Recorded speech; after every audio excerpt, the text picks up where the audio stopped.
What's your name? What's your favorite? Byrd. Wait, she talking about majors? Yeah. They even had birds back then. It was velociraptors. Yeah. Wow. I'm 37, according to the rest of the e-board. No. Okay, let me see what I'm gonna do. Damn, you was in school a lot longer than I thought. Now, I used to smoke weed. Now, people told me I should quit it, but I had to tell them I'm not addicted, I'm committed. Like, I used to like her a lot when I knew I really shouldn't. Now I'm trying to figure out, was I addicted or committed? So I wrote her a poem while I was high. The poem ended up being like 10% about her and like 90% about just being high. Well, not just being high, but about all the things we do to slow down a life that seems to speed by. It seems like in the blink of an eye, we go from just kids with hope that no grown-ups have it all figured out, to teens with fears and doubts that can't wait to be adults so we can have it all figured out, to adults with hopes, fears, and doubts that realize no one really has any of this shit figured out.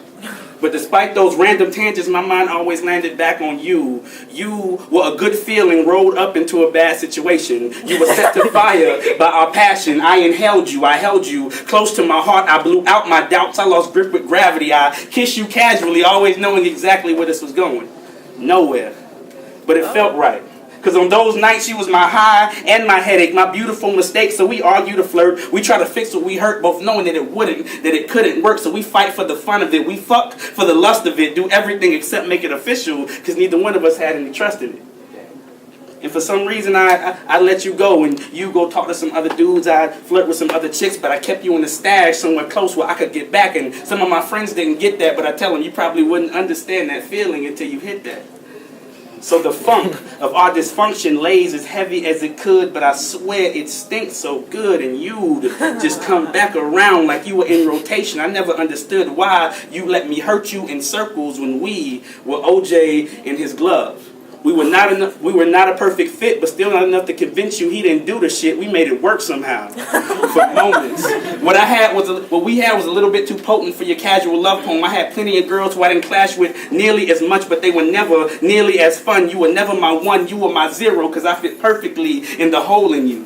And I still have to pinch myself when I reminisce on holding you.